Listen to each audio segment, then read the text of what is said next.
So ito, yung sunod, mga kababayan. Dito tayo kay PBBM. Sinagot na ni PBBM ang issue sa kanya kung bakit negative 3% ang kaniyang trust ratings. So ito na ha. Mga kababayan, alam ni PBBM. Tinanong niya, sinong nag-survey? Pakinggan niyo ha. Alam ni PBBM na ang nag-survey ay bayaran. Ito ha. Kasi mismo si PBBM natawa na lang. Eto. Pakinggan ninyo ha, mga kababayan. Tinanong kasi si PBBM ng reporter. Sabi niya, anong masasabi mo? Ito.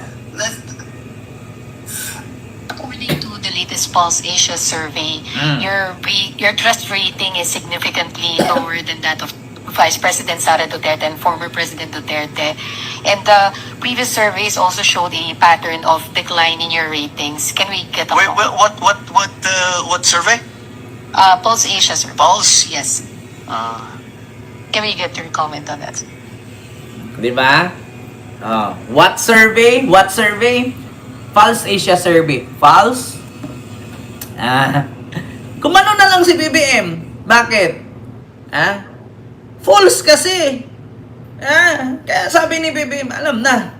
False Asia survey. Di ba?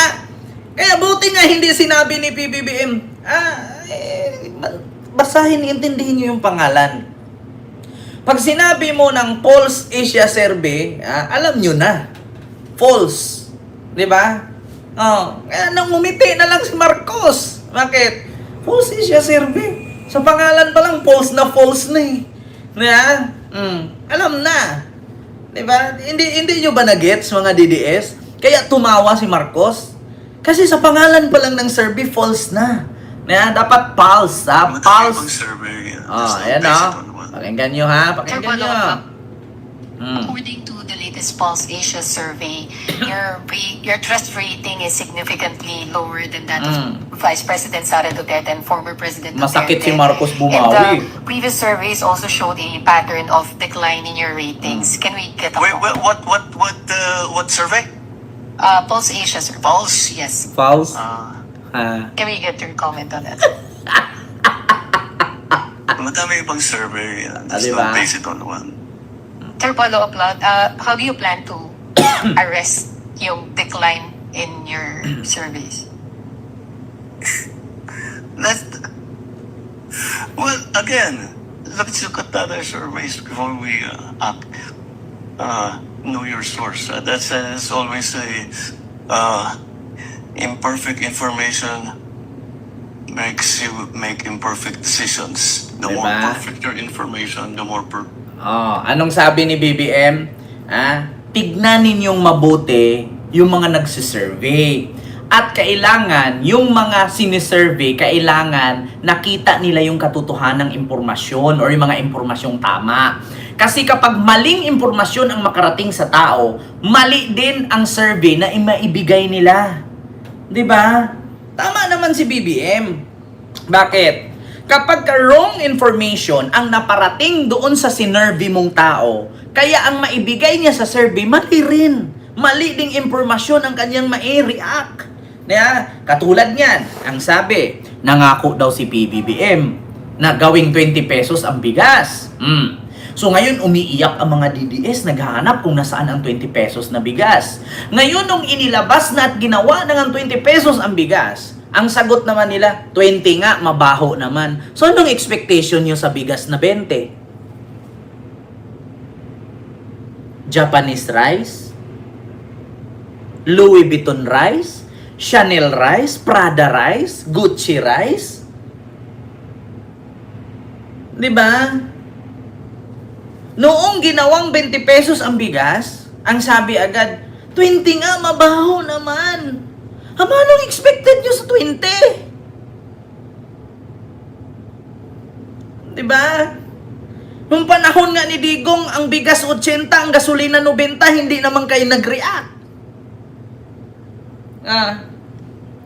Katulad ngayon, tapos na daw ang Pasko, magbabagong taon na, wala pang nakulong. Yung panahon nga ni Digong, walang kurap na kulong, hindi naman kayo nagsiiyakan. Nga, yung 20 pesos na kilo ng bigas, nagreklamo kayo kasi 20 nga, mabaho naman. Yan ang expectation nyo sa 20 pesos na bigas. Mabango, amoy poke, amoy pamada. 'Di ba? Amoy PH care. E di sabunan ninyo. Hugasan ninyo ng sunrok, sabunan ninyo para bumango. Lagyan nyo Downy. Oh, sa mga naghahanap ng 20 pesos per kilo ng bigas na sabi mabaho, 20 daw pero mabaho, eh di banlawan nyo Downy.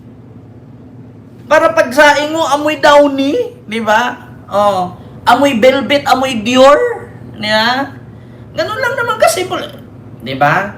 20 pesos nga yung bigas, tinupad nga. Mabaho naman. Eh di banlawan mong Downy. Kasimple lang. Oh, may iba-ibang scent naman yung Downy with safeguard para antibacterial. Para bumango. Yung panahon nga ni Digong, magkano ang kilo ng bigas? 80. Yung gasolina, 95. Nag-react ba kayo?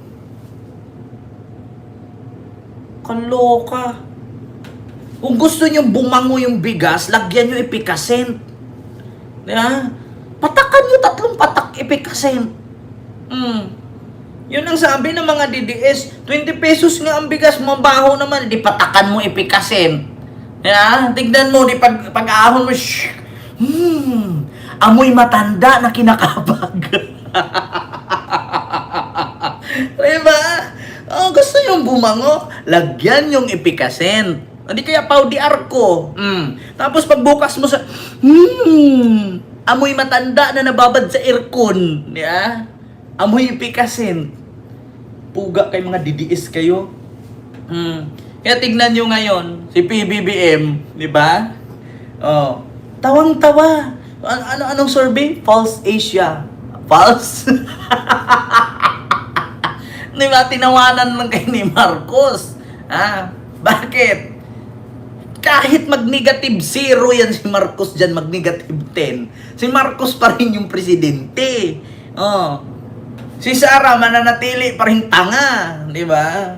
Alam niyo mga DDS, tawang-tawa si BBM habang nagre-react. Di ba? Kita ninyo? Ulitin ko ha. Magagalit mga DDS dito. Alam niyo nung nabasa ko to sa comment section, sabi ng mga DDS, oh, tignan ninyo. Oh, hindi na nga siya gusto ng tao, tinawanan pa niya. Anong gusto niyo mangyari kay BBM? Iyakan niya na nag-negative 3 siya? Di ba? Hindi na daw gusto ng tao, tinawanan pa. Sige nga, basahin natin. Oh. Dito, basta kaming nakakarami sulit President Bongbong Marcos. False kasi kaya natatawa, sabi ni Gina din. Oo, kaya ako believe kay BBM. I was impressed by the smile of BBM. Di ba? Kaya, sa totoo lang mga kababayan, false kasi. Yeah? Kaya natawa. False survey nga eh. Kaya ibig sabihin, maling survey. Kung sana true survey, tama. Di ba? Yan ang reaksyon ng mga tao. Di ba? Diyos ko. Ma'am Bia Beng, hello po. Diyos ko po naman, galit na galit yung mga DDS. Hindi ka na nga gusto ng tao, kaya nag-negative 3 ka, tinatawanan mo pa. Hindi nyo ba alam sa title pa lang ng survey? False Asia Survey. Alam nyo na. Kung true Asia Survey yan, di tama. False nga eh. Di ba? Alam nyo na. Sa madaling salita, edi, anong nangyari? Di ba? Anong nangyari sa tawa ni PBBM? Galit na galit kayo, mga DDS. Bakit? Na-real talk kayo? Dito, alam nyo, sa totoo lang mga kababayan, tawang-tawa talaga ako kay PBBM dito. Nung pinakinggan ko at tinatanong niya. Survey, your trust rating is significantly lower than that of Vice President Sara Duterte and former President Duterte. And the previous surveys also showed a pattern of decline in your ratings. Can we get a Wait, what survey? Pulse Asia survey? Pulse? Yes. Can we get your comment on that? Madami pang survey, just don't base it on one. Diba? Can follow up? Huwag daw mag-base sa isa. Marami daw survey. Diba? Alam nyo, sa totoo lang, yung ginawa ni BBM na yan, Masakit yan. Oo, kapag matalino kang tao, hindi mo na kailangan maraming sabi. Isa lang. Kasi less talk, less mistake eh. Na? Isa lang na salita yan, masakit na. Nanggagalaiti mga DDS. Di ba? Pero kayo putang ina nyo, kailangan nyo pa mag-survey para makilala kayo ng tao? Hindi ganun. Ha? Hindi, kay Marcos, hindi kailangan ng survey. Ha? Hindi kailangan ng survey kay Marcos. Yan ang totoo. So ano to? Kailangan nyo magpa-survey para makilala kayo ng tao na tumaas yung ratings ninyo? Alam ninyo, isusumpa ko yung araw na yan, na survey na yan, na plus 31 si Sara. Pagdating 2028, pag hindi nanalo si Sara, isa lang masasabi ko sa inyo, boo! Na, alam nyo, huwag na kayong umasang manalo si Sara sa 2028. Ha? Sa halos isang taon natin na pagla-live dito gabi-gabi at pagbablog natin araw-araw, yung 32 minions ni Sara, siguro 3 na lang natitira. Sa araw-araw nating pagla-live dito, maraming DDS ang magigising, maraming DDS ang natatauhan. Alam nyo ba, hindi ko kailangan magpatunay. Ang magpapatunay dyan, yung taong nanood sa akin. Bakit? Alam nyo, pumunta ako ng Singapore, ang daming mga matanda lumapit sa akin. Sa airport pa lang, Kent, ikaw ba si Kent? Sabi ko, yes po. Tahimik lang ako, nakasanda lang akong ganun. Alam nyo, sabi nila, yung mga matatanda doon, na mga nasa Singapore na, mga Singapore citizen, yung iba mga for good na doon, yung iba magbabakasyon sa Pilipinas, tamang-tama yung sinabi mo. Alam mo, bilib na bilib kami sa'yo. Sabi ko, bakit po? Sabi niya, lahat ng sinasabi mo, may may ebidensya. May pinapakita kay. Ganon agad. Pagdating ko sa Hong Kong, ganon din ang mga tao. Ikaw si Ken! Hi, Ken! Totoo lahat ng sinabi mo. Bakit? Kasi habang nagla-live ka, nire-research namin yung sinabi mo. Lumabas, totoo nga! O, diba? Hindi ko naman kailangan patunayan eh. Kasi bakit? Kada mag-live tayo, meron tayo, maski nagbasa tayo sa mga post sa website, kahit yung mga binabasa natin dito ay sa mga page ng mga news outlet ng Inquirer.net, JMA, TV5, ABS, Rappler, diba? Meron pang DZMM. Totoo naman talaga eh. Alam nyo, ito ang isipin ninyo, mga kababayan na nanonood sa akin. Bilang isang vlogger, mahirap mag-content ng imbentong kwento. Bakit? Anong balik sa akin dyan? Demanda, kaso. Mahirap makasuhan. Diba? Kaya, much better mag-live ka o mag-react. Bilang isang content creator or isang vlogger, political vlogger, make sure na pag nag-vlog ka, may pinakita kang ebidensya. Diba? Kasi mahirap magdaldal. Mahirap magngak-ngak dito, tapos ang ipinakita mo mali. Kaya nga minsan, kapag ka-chismis lang ang nakarating sa akin, sinasabi ko, disclaimer, chismis ito, huwag paniwalaan. So kung meron mang magalit dun sa sinabi ko, kaya nga umpisa pa lang sabi ko, chismis ito eh. 'Di ba? O di wala. Chismis nga eh. Ganun yun. Oo. Kaya sa inyo, mga DDS, kapag nakakita kayo ng airport na bumaba si Digong sa eroplano, ang sigaw agad. Yes, umuwi na si Tatay Digong. Isa pa ito, si Hanilet. Sumakay ng Qatar Airways. Anong sabi? Makakauwi na daw. Makakauwi na daw si Digong as soon as possible. Bakit? Sasabihin na naman nila sa akin ngayon. Hindi totoo yan, sinungaling ka. Kung may ipakita akong picture ngayon dito na isang flight stewardess, sinabihan ni Hanilit na makauwi na si Digong sa Qatar Airways. Gusto nyong makita? Qatar Airways. Nagsalita si Hanilit, makakauwi na daw si Digong. Ito hanapin natin. Ito. Ito ano yan? Hanilet, Oh, ayan, sinabihan mo, makauwi na daw si Digong as soon as possible. Oh, Qatar Airways yan. Oh. Saan siya ngayon? Eh, ba pa kasi nungaling? Kita nyo? Sabi daw ni Hanilit dun sa eroplano, sa Qatar Airways, uuwi na daw si Digong. Anyari? Umuwi? Sinungaling kayo eh. Oh, Diyos mio Marimar.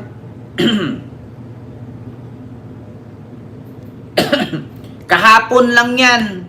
Ha? Oh, ito ang comment niya.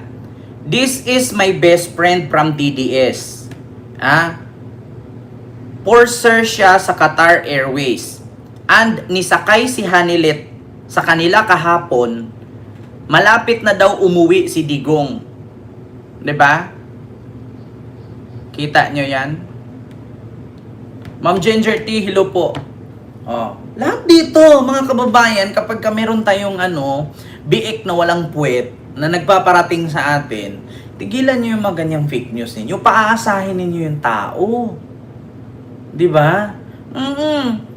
Paasahin nyo yung tao. Tignan ninyo, ano na ba ngayon? December 29, 30, 2 days na lang, expired na yung hamon ko. Di ba? 2 days na lang. Wala nang gilit. Kita ninyo? Natapos, expired na. Pag nakauwi si Digong, katapusan this year. Ba, katapusan ng taon, December 31. Ba't hindi pa rin nakauwi? Tanong ko mga DDS, kailan po ba ako magilit? Baka nga bukas si Digong patay na, mabalitaan natin eh. 'Di ba? Baka nga bukas. Wala mang doon, wala mang visitors ngayon. Bawal Pasko, bawal bagong taon. Oh. Nako, kinakabahan ako. Kanina ko pa naiisip. Hala. Fake news na naman yan. Di ba? Ay, nako, talaga. Mga kababayan. Mga minamahal, sabi ni Mima. Oo, mga boss, amo, madam, sir, sabi ni Mark Ramos. Sabi naman ni Boss Mike Cervera, oh, mga kababayan, ang kininam. Di ba? Sabi naman ni Koy, oh, mga boss, eto na, mga kababayan ko. Sabi naman ni Ballpoint Man, mga pre. Alam nyo, mga pre. Eto nga, mga pre. Okay, tanin nyo, may mga tayo. Akala nyo, hindi ko alam yan. Mga viewers ko dyan, especially kay Coach Jarrett. Mga ka-clear! Kumusta kayo dyan? Batas din Attorney Clear, mga ka-clear! Di ba? Akala nyo, hindi ko pinapanood nyo, Kay Niolo, wala ka dyan? Ano ba yung kay Niolo? Yung pakibayo ng comment section? Pakibayo naman ng ating like dyan! Pakibayo! Akala nyo, di ko alam yan. Nanonood din ako sa kanila, oy. Sila lang yung hindi nanonood sa akin. Diba? Oy, kay Munting Tinig. Ay, kay Munting Tinig. Ano yan eh, mga kababayan ko, mga actually, mga OFW, mga basta iba yung kay Munting Tinig eh. Iba-iba kasi, mga sir, mga madam. Kay Chris Ulo, hindi ko maano kay Chris Ulo masyado kasi minsan pag pinapanood ko si Chris Ulo, lagi tumatawa. Di ba? Ay nako. Actually mga kababayan, sa totoo lang, lahat napapanood ko yan. Kent madalas manood ako kay Niolo, di ba? Lloyd de la Cruz, silo po dyan. Buenas tardes, buenas noches, mga kumpanyero. Kaya nga, Ma'am Biabing, tama. Di ba? Yan, andun din ako kay Munting Tinig. Di ba? Sabi ko sa inyo, kay Jam Magno Sir Kent, ay hindi! Englishera yun, sumudugo ilong ko dun. Englishera yun si Jam Magno. Kay top 1 naman, hayaan nyo si top 1, may sariling mundo yan. Oo, si top 1. Oo, mabait yan si top 1, pero ano siya, alam nyo yung, mabilis siya mapikon. Ha? Si top 1, mabilis siyang mapikon. Pero mabait yan si top 1. Ano kasi lagi seryoso. Si ano naman, si yung nakasombrero si Freddy ba yon? Freddy. Kay Boss Mike, ano yun eh, ano yun kay Boss Mike, yung pag-intro niya, Boss Mike! Cervera! Tapos may patugtog yan. Naku. Alam niyo, sa totoo lang mga kababayan, hindi ko lubos maisip na darating ako sa ganito. Actually, kay GDV, ayan, may galab shoutout. Ayan. Sa totoo lang mga kababayan, nag-usap-usap nga kami ng mga vloggers iba, mga nakakausap ko, mga boss, madam, amo, sir, ma'am, di ba? Yan yung kay Mark Ramos. Nag-usap kami ni Jake Magnos. Sabi ni Jake Magnos sa akin, alam mo tol, bro, hindi ko lubos akalain na mapapasok ka sa politics. Kasi dati kasi mga kababayan, actually nag-politics naman ako kay Isko. Sabay kasi kami niyan, ni Mima, ni Jake Magnos, ni Boss Mike, ni Ballpoint Man. Oo. Sabay kami niyan. Nag-usap-usap kami, sabi ni Jake Magnos, ganito no, dati ganyan tayo, ganun tayo. Tapos ngayon hindi natin lubos maisip na ganun, di ba? Hello mga ka-streetwise. Kumusta kayo mga ka-streetwise? So, alam nyo, ang pinaka maganda kong pakinggan kapag ka nag-live si Jake Magnos. Alam nyo bakit? Yung salita niya kasi, alam nyo, yung ganito po kasi daw, di po, hindi ko alam kung Batanggenyo ba si Jake or Pampanga. Di ba po? Tapos ito pa si Macmac Pablo. Yung pag nagsalita si Jake Magnos, ganon. Yung ganon yung salita niya, tsaka si Takero. Pag nag-live si Takero, yung alam mo yung dila, parang nasa lapid yung dila niya. Oo, parang bulol siya sa S, parang ganon. Tsaka si Macmac Pablo, maraming iba. Actually 70 ang vloggers ni BBM, 90. Yung mga nakasupport sa kanya, marami. Tapos meron pang isa. Sino ba yung gwapo na yung Hana Lulu, di na makauwi si Rodi, si Kagawad Joey ba yun? Oo, yung sikat sa Facebook, si Kagawad Joey. Oh, si Coach Jarrett. Ayan, si Coach Jarrett, seryoso yan. May napanood ako yung di na makauwi si Rodi. Oy, si Sangkay Maputi yan, si Sangkay. Pareho kami ni Sangkay Maputi. Maputi si Sangkay. Si Sangkay parang, alam yung puno ng saging. Oh, si Yamyam Dizon ba? Ayun, si Yamyam Dizon din. Oh, si Yamyam, nakita ko na yan. Sa personal noong election 2022. Si Ninyo Barsaga. Yan, mga... Actually, sa totoo lang mga kababayan, ayun, si Mark Alfred Guzman sa Canada. Meron din mga kakamping, no? Marami ding mga kakamping, mga kababayan na nakasuporta kay PBBM ngayon. Diba? Miss Agnes, hello po. O, biyahe ni Koy. Ayun, si Koy. Nakikita kami lagi niyan sa airport. Si DJ Byron. Ay, naku, si DJ Byron. Kaaway ko yan dati kay FLM. Si Attorney Rini. Si Attorney Rini Bueno, lagi ako nanonood dyan. At saka si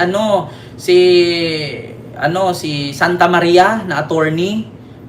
Lagi ako nanonood dyan kasi ang ganda nila kapag nagbigay sila ng reaksyon. Si Aling Marin. Ako, Aling Marin, di natatakot yan. Nung nakaraan, binira-bira si Bongo.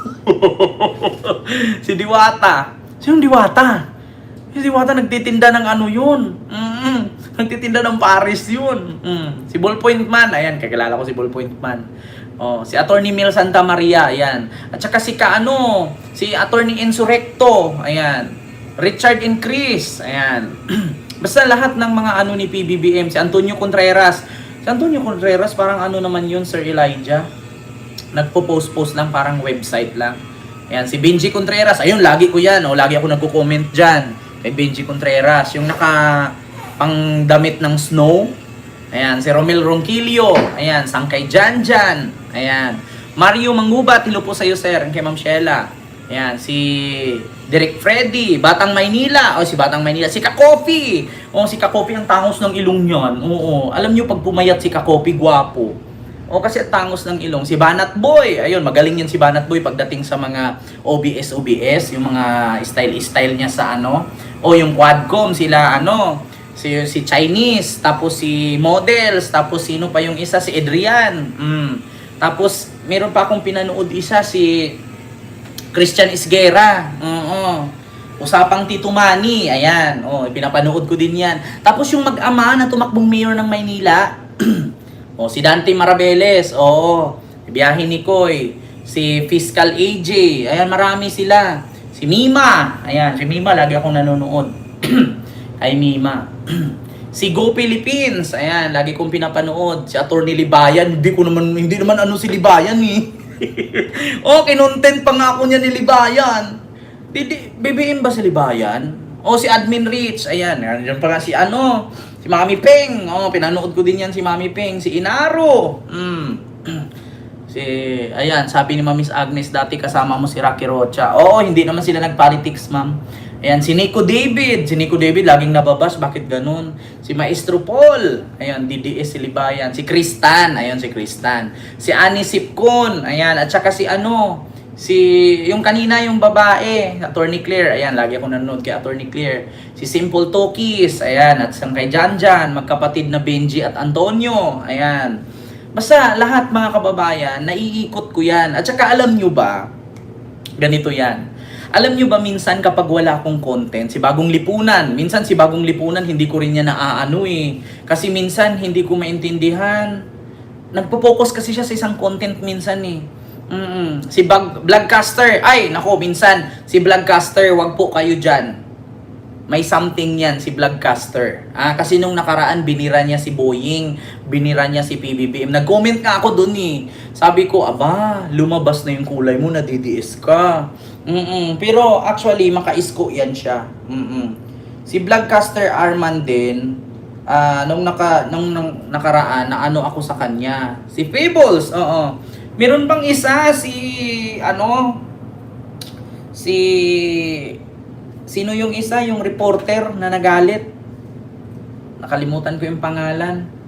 Si Mike Abe. Si GC Ferrer. Ay hindi, si GC Ferrer, ano yan? Puro reaction lang yan siya, puro voice lang yan. Si GC Ferrer. Puro voice lang yan sa kanya. Ayan, Carbonell. Ayun, Maestro Paul. Ayan, Pogi sa Baguio. Si Jake Magdos, Pinoy in Canada. Ayan. Marami, at saka may mga kakamping pa, mga kababayan, marami sila. Si Nyolo. Si Juan Historiador. Basta marami mga kababayan. Hindi lang kasi ako masyadong nagko-comment, pero nanonood ako sa kanila. At alam nyo ba yung mga, si Bagtet, isa din yan si Bagtet. Kilala ako niya ni Bagtet. Alam niyo sa totoo lang mga kababayan, Jel, yung kapwa mo si Buano, ayan si GIL, sabi ni Chupaing. Mga kababayan, ito yan.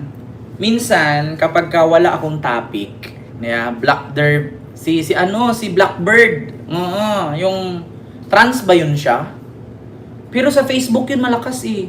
Si Blackbirdie, Birdie ba yun? Mga kababayan, Ma'am Jana, hello po.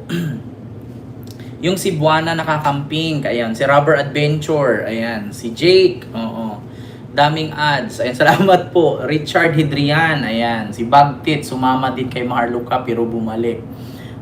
Actually dati, magkakasama talaga yan sila. Di ba nung naghiwalay na si BBM si Sara, di ba? Actually mga kababayan, si Dante Marbeles, pati si Badong Aratiles, hindi ba dating yan, nagugulat ako ngayon naging didiis na. Si Action Man. Meron pang isa. Si laging nanonood dito sa akin. Si Ivan Jill TV. Ayan, si Kung Libisti nga di pinagsalita para siyang si Kiko Barsaga. Ayan, si Bus Mike Silvera, Waldy Carbonell. Ayan, si Waldy, lagi ko napapanood yan. Hinamon si niyan. Si Bagtit, si Thinking Pinoy. Ayan, si Thinking Pinoy. Asan na pala si Thinking Pinoy ngayon? Si Ballpoint Man, si Coach Jared, si Emski TV, 'Di ba? Lagi kong napapanood si Coach Jarrett dahil maaga siya nagla-live. Si Epipanyo. Si Epipanyo, nanood din ako dyan kay Epipanyo. Oh. 'Di ba, mga kababayan? So, yun lang ha, mga kababayan. Nag-aral pala. Ayun. Basta ako nung nakaraan na ako kay Arman din na parang na-offend ako sa kanya nung sinabi niya Paskong-Pasko na, yung pangako ni Marcos at ni Boying. Parang walang nangyari, nabudol na naman tayo. Doon ako na sabi ko, parang lumabas yung pagiging didis mo Sabi kong ganun. Sa may vlog siya doon na Paskong-Pasko na, wala pa rin nakulong. Nabudol na tayo. Ganon. Diyos ko, mga kababayan. Diba? Maraming salamat po sa inyong lahat, mga kababayan, no? Sa mga kakamping, sa mga loyalista, mga pinglawan, dilawan, kung ano pa yan. Basta nandito tayo para sa kinabukasan at para sa future. Diba? Huwag tayong sumuporta sa mga politiko na ang iniisip nila ay power lamang. Isipin natin yung governance, no? Huwag tayong bumoto ng politiko na ang iniisip ay for pwesto, for power. Ang isipin natin, ang iboto nating politiko ay for governance. Diba? So yun lang po, mga kababayan.